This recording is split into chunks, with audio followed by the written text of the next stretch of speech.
क्या आप जानते हैं कि एक छोटी सी कानूनी गलती आपको पूरा केस हारने पर मजबूर कर सकती है, भले ही कानून आपके पक्ष में हो?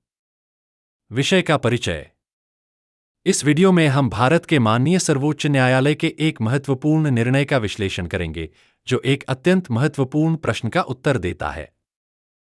क्या पावर ऑफ अटॉर्नी की केवल फोटोकॉपी के आधार पर संपत्ति को कानूनी रूप से बेचा जा सकता है? आइए अब हम मामले के तथ्य, इसमें शामिल कानूनी सिद्धांतों और माननीय सर्वोच्च न्यायालय के अंतिम निर्णय को समझते हैं। मेरे YouTube channel legal information law insights में आपका हार्दिक स्वागत है।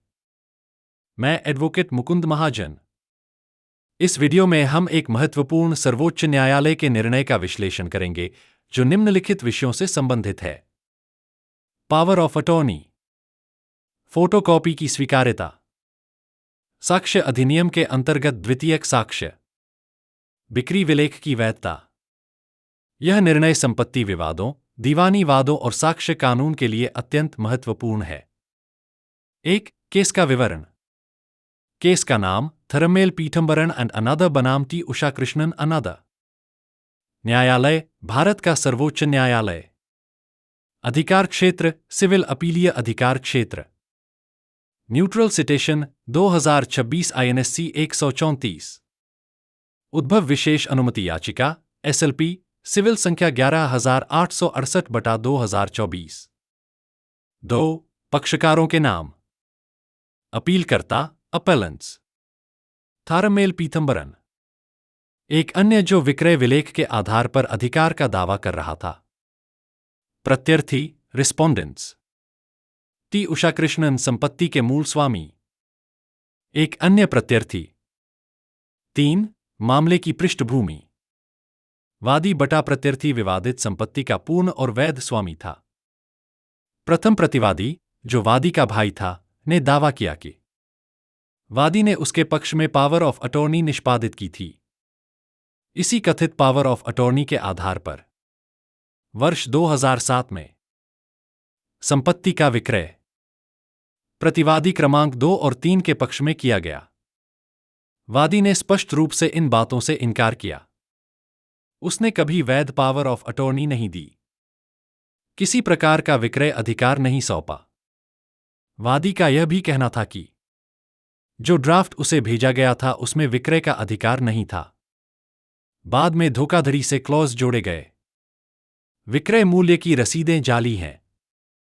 महत्वपूर्ण तथ्य यह था कि केवल नोटरीकृत फोटोकॉपी प्रस्तुत की गई।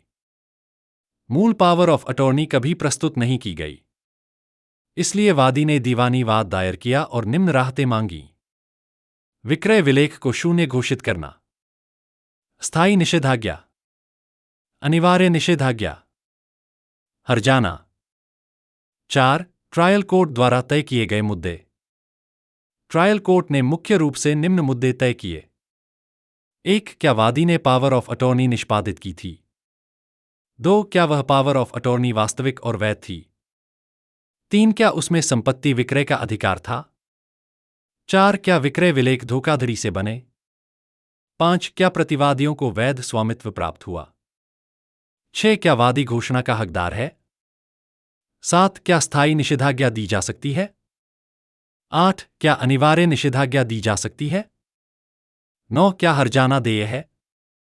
10. लागत और अन्य राहतें। 5. पक्षकारों के तर्क आर्ग्यूमेंट्स।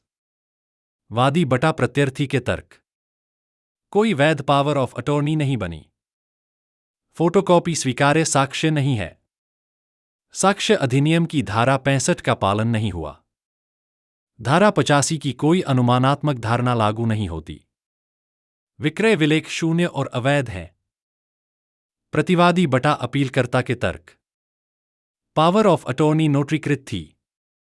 धारा 85 के तहत अनुमान लागू होता है। निरस्तीकरण नोटिस से स्वीकृति सिद्ध होती है। विक्रय मूल्य प्राप्त हुआ। अपीलीय न्यायालय के निर्णय में हस्तक्षेप नहीं होना चाहिए। 6. साक्ष्य और दस्तावेज। वादी द्वारा निष्पादन से स्पष्ट इंकार। ड्राफ्ट और कथित पावर ऑफ अटॉर्नी की तुलना। मौखिक साक्ष्य। प्रतिवादी द्वारा नोटरीकृत फोटोकॉपी, विक्रय विलेख, कथित रसीदें। मूल पावर ऑफ अटॉर्नी कभी प्रस्तुत नहीं की गई। द्वितीयक साक्ष्य का कोई आधार सिद्ध नहीं किया गया। 7. ट्रायल कोर्ट का निर्णय। ट्रायल कोर्ट ने निर्णय दिया कि पावर ऑफ अटॉर्नी सिद्ध नहीं हुई, फोटोकॉपी अस्वीकार्य है, विक्रय का अधिकार प्रमाणित नहीं हुआ, विक्रय विलेख शून्य है, वादी घोषणा, निषेधाज्ञा और कब्जे का हकदार है। 8. प्रथम अपीलीय न्यायालय का निर्णय। प्रथम अपीलीय न्यायालय ने ट्रायल कोर्ट का निर्णय पलट दिया और कहा, धारा 85 का अनुमान लागू होता है। निरस्तीकरण नोटिस से निष्पादन सिद्ध होता है। विक्रय वैध है, लेकिन अवैध साक्ष्य पर भरोसा किया गया। बिना विशेषज्ञ के हस्ताक्षर तुलना की गई। धारा 65 की अनदेखी की गई। 9. उच्च न्यायालय का निर्णय। उच्च न्यायालय ने अपीलीय निर्णय रद्द कर दिया और कहा, फोटोकॉपी स्वीकार्य नहीं है। धारा 65 का पालन नहीं हुआ।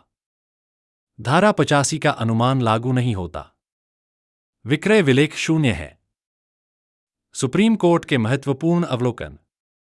साक्ष्य कानून पर। फोटोकॉपी स्वतः साक्ष्य नहीं है। द्वितीयक साक्ष्य अपवाद है, नियम नहीं। मूल दस्तावेज के अभाव का कारण सिद्ध होना आवश्यक है। धारा 85 पर अनुमान तभी लागू होगा जब दस्तावेज सिद्ध हो। अस्वीकार्य दस्तावेज पर अनुमान नहीं लगाया जा सकता। अपीलीय अधिकार पर। प्रथम अपीलीय न्यायालय ने गंभीर कानूनी त्रुटि की। उच्च न्यायालय का हस्तक्षेप उचित था। निर्णय का सार। अधिकार के बिना कोई शीर्षक हस्तांतरित नहीं हो सकता। नोटरीकरण से निष्पादन सिद्ध नहीं होता। द्वितीयक साक्ष्य के लिए सख्त शर्तें हैं। अनुमान या संदेह के आधार पर निर्णय नहीं हो सकता। 12. सुप्रीम कोर्ट का अंतिम निर्णय। सिविल अपील खारिज की गई। उच्च न्यायालय का निर्णय बरकरार रखा गया। विक्रय विलेख शून्य घोषित। लागत के संबंध में कोई आदेश नहीं। 13. व्यावहारिक सीख। मूल दस्तावेज की जांच अनिवार्य करें। फोटोकॉपी तभी मान्य है जब धारा 65 पूरी हो। पावर ऑफ अटॉर्नी का कड़ा प्रमाण आवश्यक है। खरीदार को विक्रय अधिकार की जांच करनी चाहिए। निष्कर्ष। यह निर्णय एक स्पष्ट संदेश देता है कि असिद्ध दस्तावेजों के आधार पर संपत्ति के अधिकार छीने नहीं जा सकते। समापन। इस वीडियो को देखने के लिए आपका धन्यवाद। यदि आपको यह वीडियो उपयोगी लगा हो तो कृपया इसे लाइक करें, चैनल को सब्सक्राइब करें और अधिक कानूनी जानकारी के लिए बेल आइकन दबाएं। आप इस वीडियो के नीचे दिए गए ज्वाइन बटन पर क्लिक करके इस चैनल को ज्वाइन भी कर सकते हैं और नागरिकों के बीच कानूनी जागरूकता फैलाने के मेरे प्रयासों का समर्थन कर सकते हैं। जय हिंद, जय भारत।